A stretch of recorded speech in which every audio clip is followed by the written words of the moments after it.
ឈ្មោះខ្ញុំសុភុនលក់ទូសពដៃតែចិត្តខ្ញុំហ្វុនថ្ងៃនេះបិទហាងថ្ងៃនេះបិទហាងមកលេងបនវត្តញាក់ជាមួយបងប្អូនដល់ភ្លឺមិនស្ដាប់វត្តកៅម៉ូលីមានតែសំឡេងសើDJ លេងកន្ទ្រឹមឲ្យរាងកាយញាក់ច្រើនពេកស្រីញញឹមប្រុសក៏ខូលចូលឆ្នាំនេះបេះដូងកុំឲ្យរួល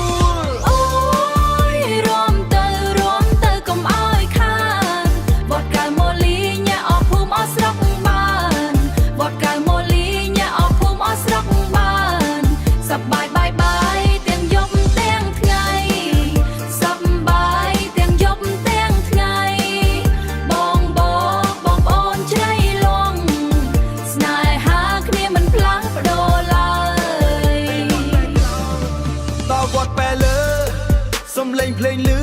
ញាក់ឡើងគ្មានឈប់ឈរមិនថាអ្នកណាមកពីទីណានៅទីនេះយើងគ្រួសារតែមួយគ្នាសុភុនស្រែកថា Happy Khmer New Year Raise your hands up ឲ្យសំឡេងលឺ clear Raise your hands up ឲ្យសំឡេងលឺ clear ទូរស័ព្ទខ្ញុំលក់តែថ្ងៃនេះលក់ស្នេហាជួបគ្នាវត្តនេះកុំភ្លេចឆ្នាំក្រោយណា